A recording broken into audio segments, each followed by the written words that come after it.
भक्तामर प्रणत मौलिमणिप्रभाणा मुद्योतकं दलितपापतमोहितानं सम्यक् प्रणम्य जिनपादयुगं युगादा वालम्बनं भवजले पतदां जनाना। जय बोलिए अनंतानंद पंच परमेष्ठी भगवान ने की। परम पूज्य गणाचार्य गुरुदेव जी 108 विराग सागर जी महाराज जी के। परम पूज्य पट्टाचार्य गुरुदेव जी 108 विशुद्ध सागर जी महाराज जी के। अहिंसा परमो धर्म की पाठ करेंगे 9वें काव्य का। आस्तां तवस्तव नमस्त समस्त दोषं त्वत्संकथापि जगतां दुरितानि हन्ति दूरे सहस्रकिरणा कुरुते प्रभैव पद्माकरेषु जलजानि विकासभांजी।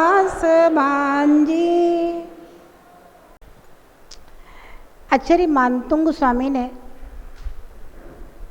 क्रम से जैन दर्शन के मौलिक सिद्धांतों को भक्ति का एक एक आयाम बढ़ाते हुए प्रकट किया है।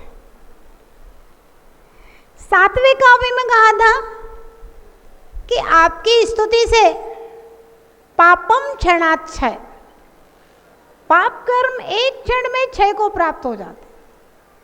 8वें काव्य में कहा आपके प्रभाव से मेरा यह स्तवन सज्जनों के चित्त को हरण करेगा, यानी मैं जो कर रहा हूं उसमें भी आपका ही प्रभाव है। 9वें काव्य में कहा कि हे भगवान, स्तवन तो बहुत दूर की बात है, मात्र आपकी कथा से संसारी जीवों के पाप कर्म नष्ट हो जाए। अब 10वें काव्य में आचार्य भगवान एकदम नई बात कहने जा रहे हैं। कल्पनातीत,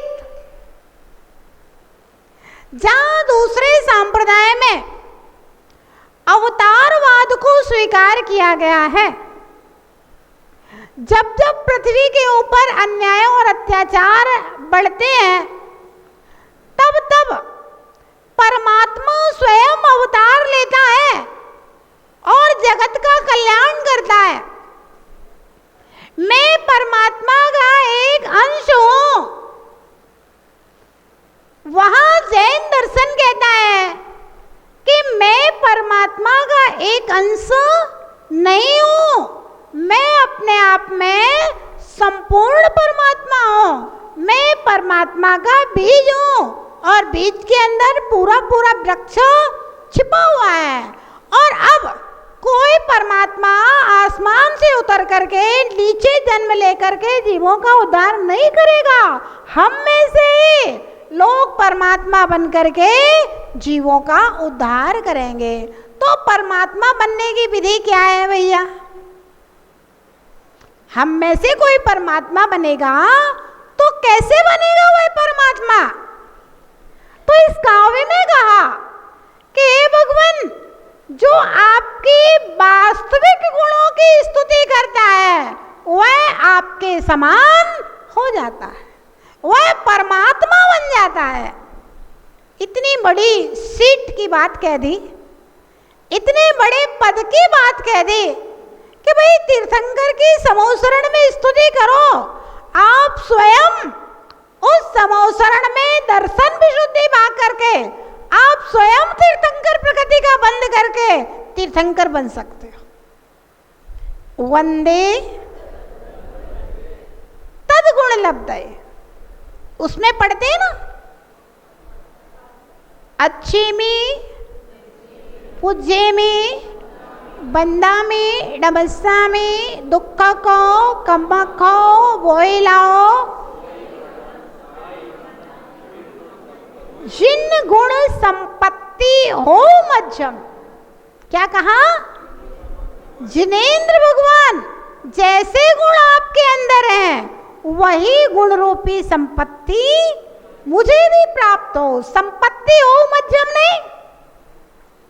हम लोग जब छोटे छोटे थे से कभी दोपहर के स्वाध्याय में पहुंच गए महाराज जी के शाम के समय, अब वो भक्तियां पढ़ी जाती हैं, अच्छेमी पुजेमी बन्ना में नमस्सामी दुख को गम को बोलाओ सुगम समाई मरणम जिनको संपत्ति हो मध्यम।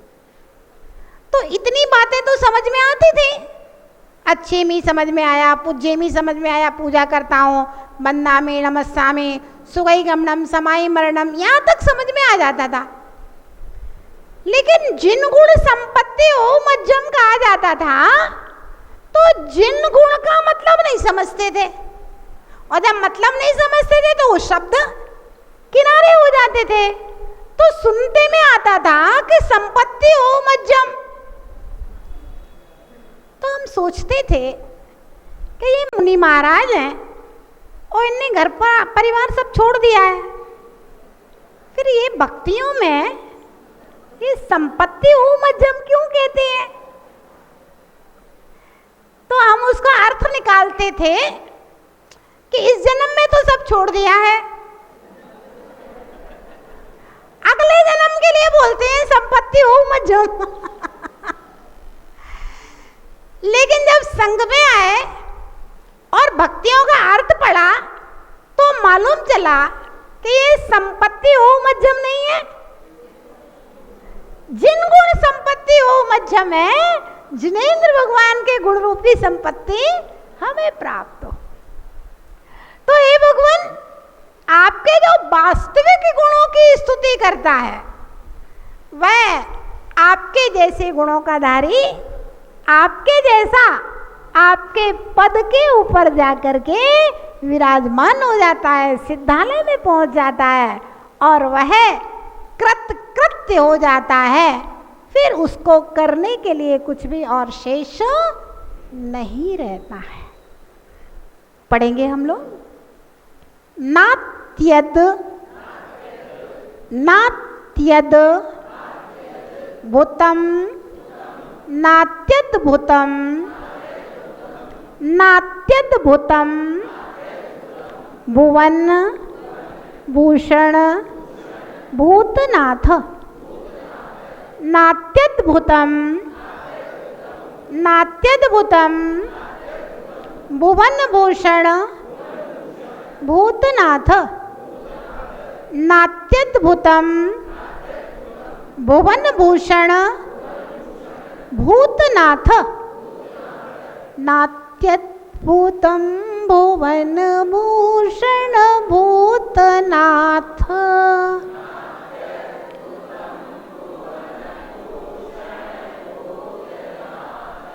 नात्यद्भुतम भुवन भूषण भूतनाथ।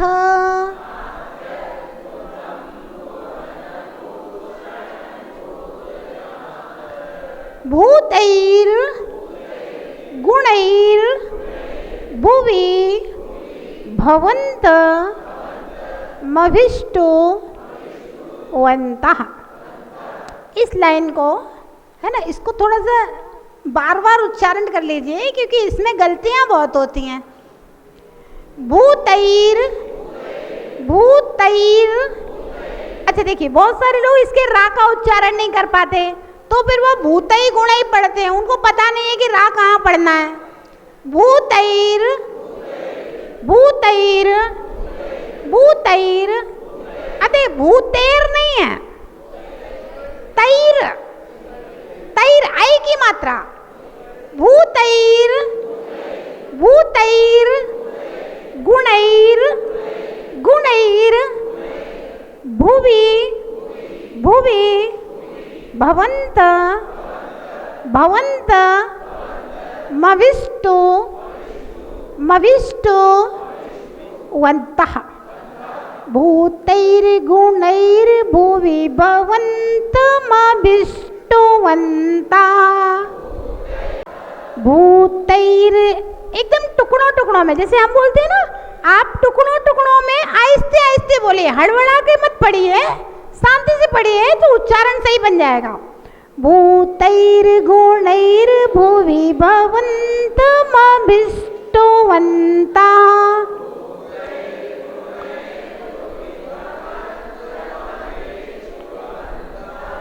उच्चारण आया कि नहीं सबको? विनोद जी उच्चारण आ गया? भूतैर्गुणैर्भुवि भवन्तमभिष्टवन्ता। भूतैर्गुणैर्भुवि भवन्तमभिष्टवन्ता।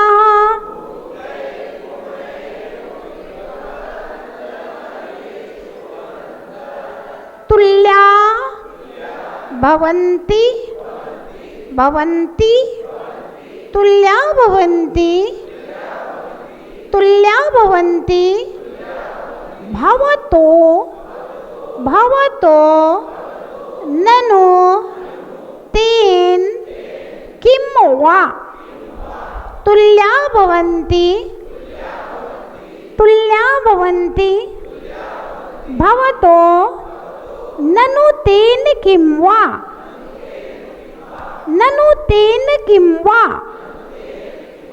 तुल्या भवन्ति भवतो ननु तेन किं वा।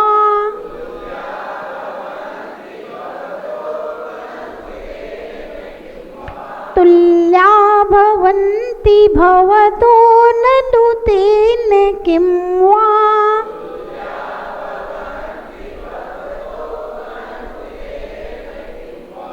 भूत्याश्रितं भूत्याश्रितं या इह नात्मा समं करोति।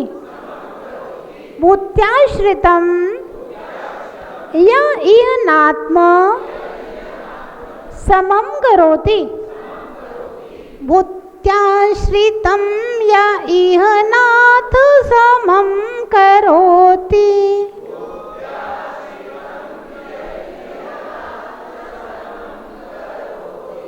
नात्यद्भुतं भुवन भूषण भूतनाथ।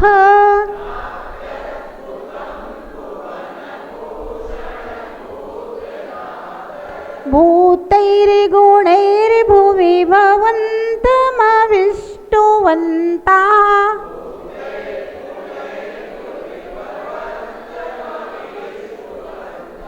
तुल्या भवन्ति भवतो ननु तेन किं वा।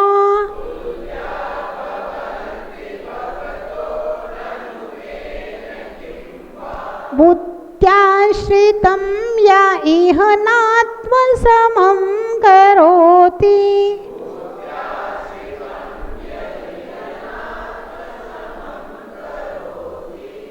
पढ़िए पूरा काव्य।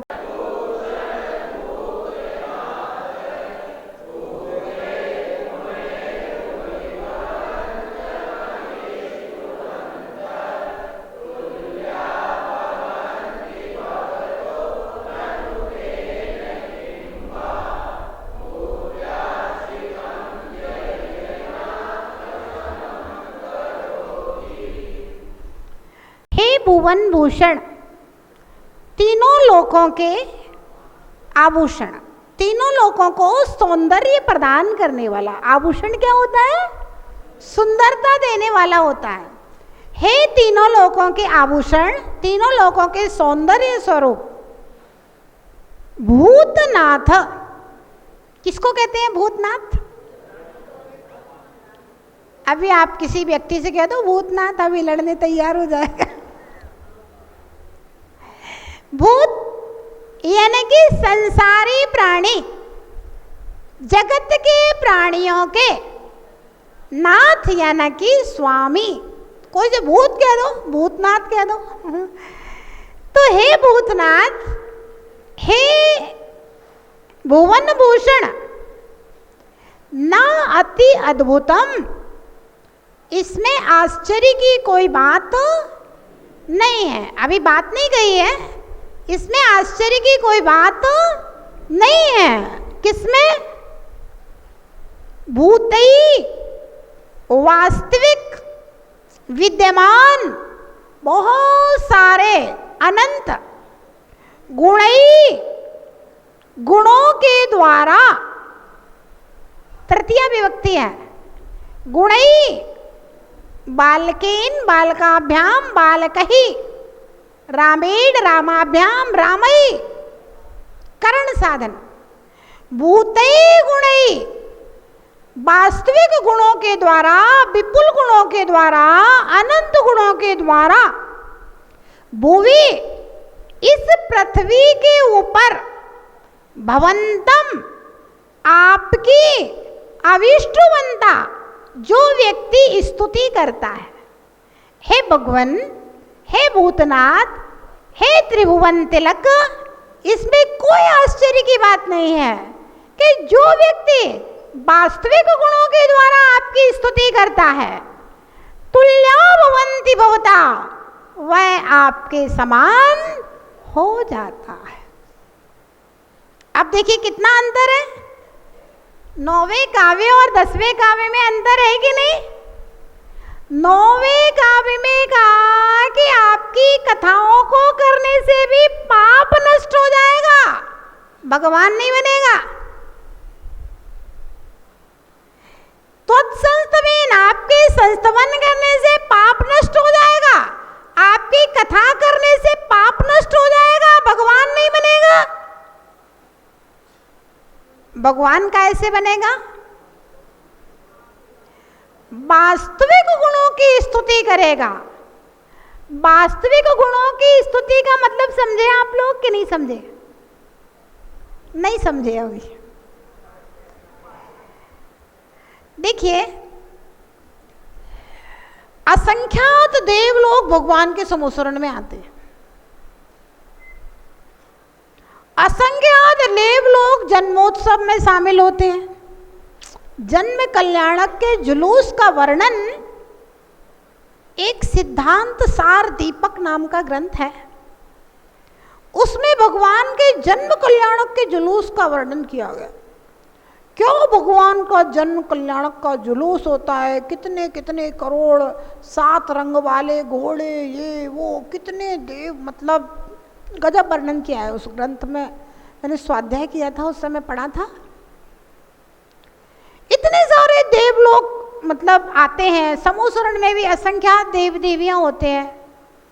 क्या सब भगवान बन जाएंगे? नहीं, लेकिन सबके पापों का क्षय होगा।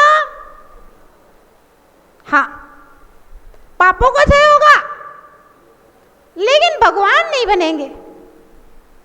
भगवान बनने में और पापों का क्षय होने में अंतर है। पापों का क्षय होता है तो स्वर्गों में चला गया, भोग भूमि में चला गया, पुण्य बंद हो गया, भोग भाग लिया, काम खत्म हो गया। और भगवान बनना है तो ध्यान रखना, आप भक्ति कर लो,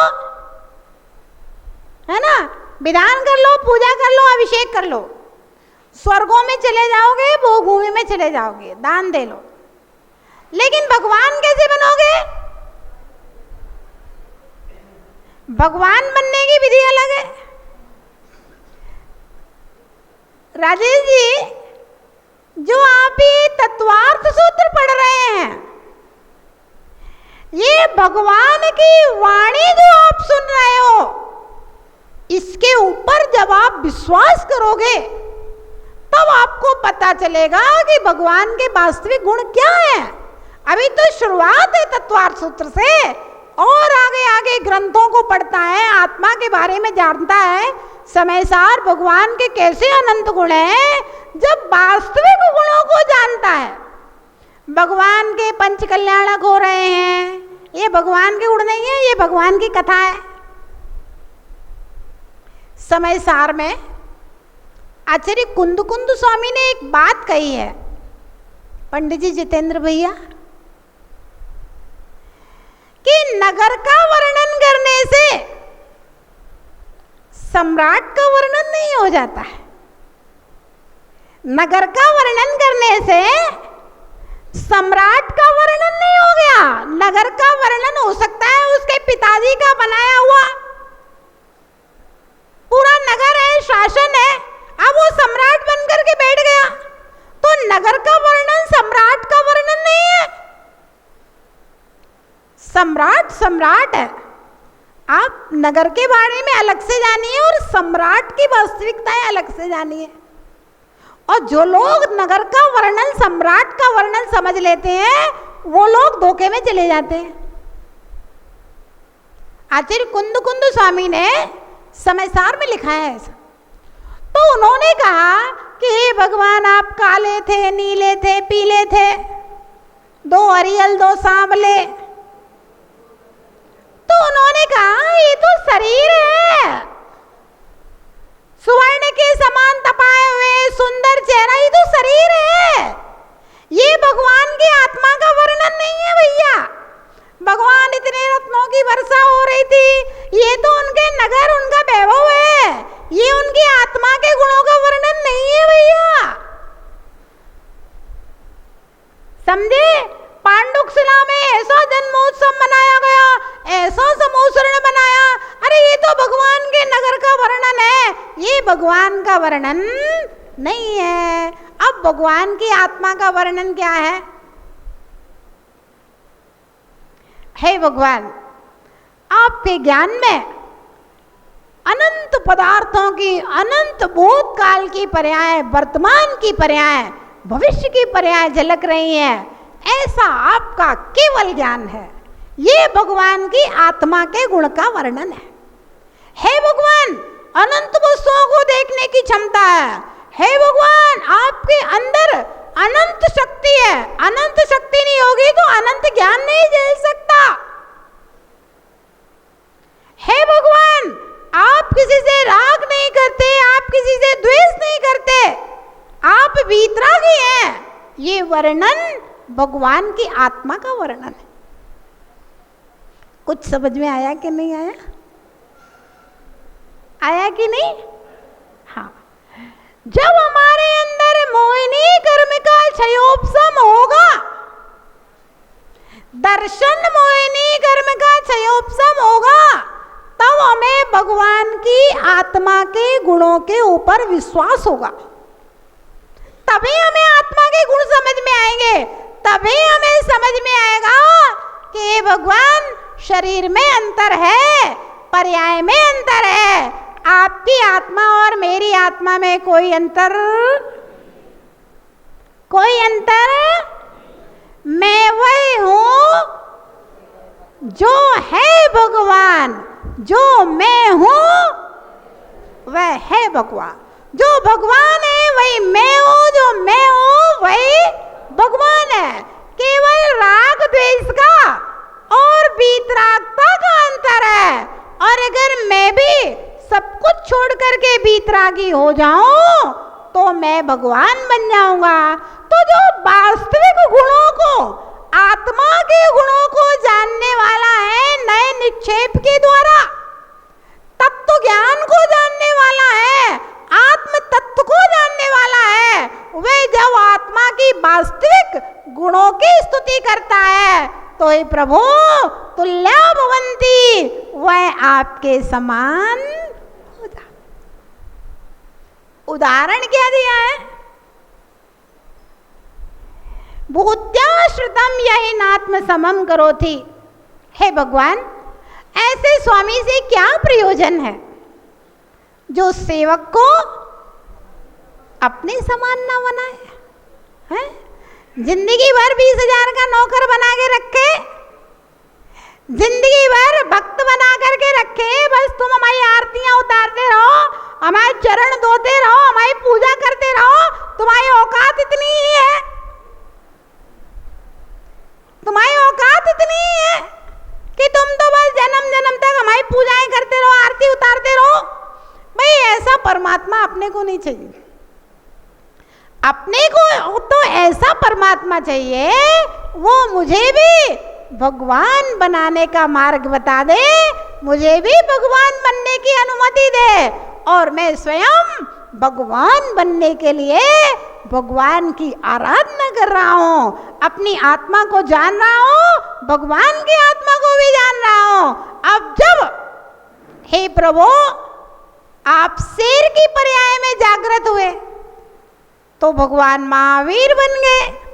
हे भगवान आप हाथी की पर्याय में जागृत हुए, भगवान पार्श्वनाथ बन गए। मैं भी मनुष्य की पर्याय में जागृत हो रहा हूं, तो आने वाले समय में मैं भी अनंत परमात्मा बन जाऊंगा। तुल्य भवन्ति, आपके तुल्य हो गए। पारस परसा जाइए, जो पलटे अंग अंग, अंग अंग पलटा नहीं, झूठा है सत्संग। पारस पत्थर तो लोहे को सोना बनाता है, पारस नहीं बनाता है। पारस पत्थर लोहे को पारस नहीं बनाएगा, लेकिन ये पारसनाथ भक्त को पारसनाथ बना देते हैं, सोना नहीं बनाते। तो कहा हे भगवान आप तीन लोक में ऐसे एक स्वामी हैं जो भक्त को अपने समान भगवान बना लेते हैं, ऐसा इस काव्य में कहा है। हे भगवान इसमें कोई आश्चर्य की बात नहीं है कि जो वास्तविक गुणों के साथ आपकी स्तुति करता है वह आपके समान, आपके तुल्य, वह परमात्मा पद को प्राप्त कर लेता है। इस प्रकार से आचार्य भगवान मानतुंग स्वामी ने यहाँ पर जैन दर्शन का एक बहुत बड़ा मौलिक सूत्र, जैन दर्शन का बहुत बड़ा सिद्धांत भगवान की भक्ति करते करते इस काव्य में डाल दिया। आत्मा को स्वयं परमात्म शक्ति से संपन्न है, ये बात बता दी है। मैं स्वयं परमात्मा हूं। ध्यान रहे, लोग संसार के 33.5 करोड़ देवी देवताओं के ऊपर तो विश्वास कर लेते हैं, लेकिन मैं स्वयं परमात्मा हूं इस बात के ऊपर विश्वास नहीं करता। एक सम्राट ने अपने मंत्री से कहा, बोले मंत्री महोदय परमात्मा कहाँ है और उसको कैसे पाया जा सकता है? मुझे उसका दर्शन करना है। 3 सवाल है। कहाँ है, मुझे उसके दर्शन करना है, उसको कैसे पाया जा सकता है? 7 दिन के अंदर परमात्मा को खोज करके लाओ, नहीं तो फिर सूली की सजा। अब सम्राटों की तो ऐसी बुद्धि होती थी जो सनक चढ़ जाए।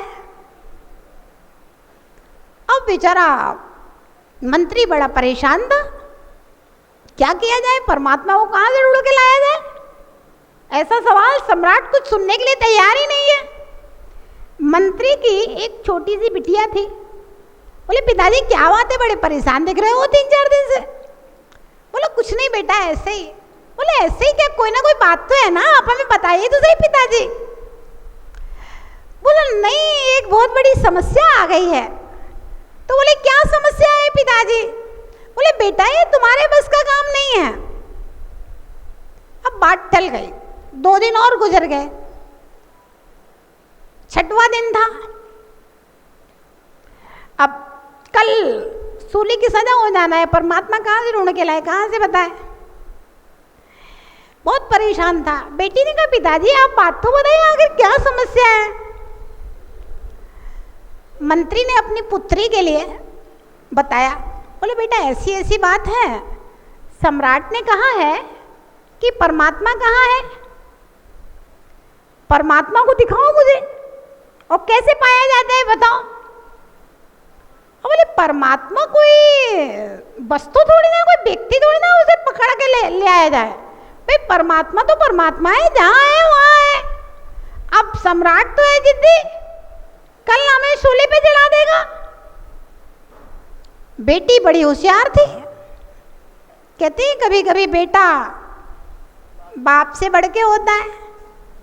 अरे बोले पिताजी इतनी सी बात है, आप इतने परेशान हो रहे हो? आप तो कल सभा में मैं आपके साथ चलूंगी और जब सम्राट कहेगा तो आप कह देना इस सवाल का जवाब तो मेरी बेटी देगी। ठीक है भाई। बेटी मंत्री के साथ में चलती है और जैसे ही सभा में पहुंचे सम्राट ने कहा मंत्री महोदय परमात्मा की खोज कर ली, कहाँ है, कैसे मिलेगा, मुझे उससे मिलना है, प्रकट करो। बोले सम्राट आपके सवालों के जवाब मेरी बेटी देगी। ठीक है भाई, इतनी छोटी सी बेटी है, इतने गूढ़ रहस्यों के जवाब देगी। सारी सभा देख करके आश्चर्यचकित हो जाती है। बेटी ने कहा सम्राट पहली बात तो ये है कि परमात्मा को बताने वाला गुरु होता है। अगर आपको मुझसे परमात्मा के बारे में कुछ पूछना है तो आप नीचे बैठो, मैं उच्चासन पर आपके गुरु के पद पर आसीन होंगी, तब जवाब दूंगी। पूरी सभा एकदम से शांत हो गई।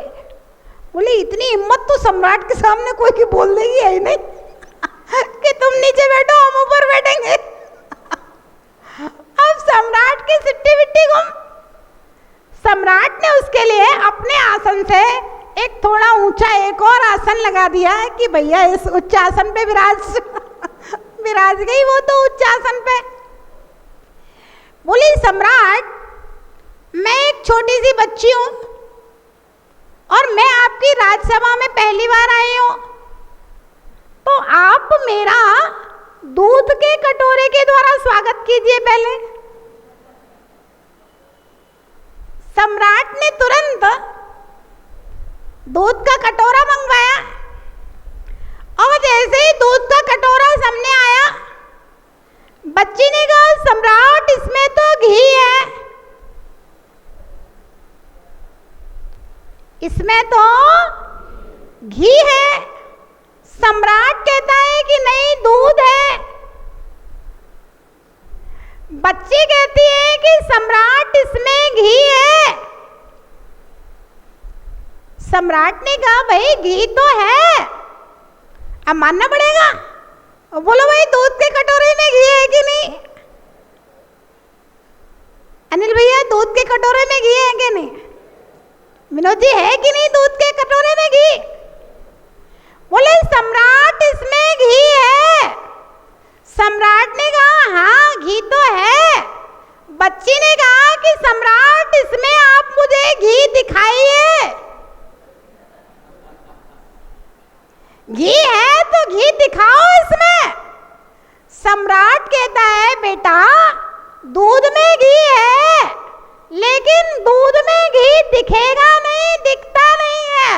इस दूध को जमाएंगे, मथेंगे, मक्खन निकालेंगे तो वह मक्खन घी बनेगा, तब घी दिखाई देगा। दूध में घी है लेकिन घी दिखाई देगा। बात समझ में आई कि नहीं? बेटी ने कहा बोले सम्राट आपकी आत्मा में परमात्मा है, जैसे दूध में घी है ऐसे ही आपकी आत्मा में भी परमात्मा है, मेरी आत्मा में भी परमात्मा है। मैं स्वयं परमात्मा हूँ, आप स्वयं परमात्मा हैं। इस सभा में जितने लोग बैठे हैं ये स्वयं परमात्मा है। जैसे दूध में घी है लेकिन दिखेगा नहीं, ऐसे ही हम परमात्मा हैं लेकिन परमात्मा रूप में दिखेंगे नहीं। बोला सम्राट परमात्मा रूप प्रकट करने के लिए जैसे दूध को जमाएंगे, मथेंगे, मक्खन निकालेंगे और मक्खन को अग्नि पर तपाएंगे तब घी दिखाई देगा, ऐसे ही जब आप मुनि बनेंगे त्याग और तपस्या करेंगे, केवल ज्ञान प्रकट होएगा, तब आप अनंत परमात्मा के रूप में दिखोगे।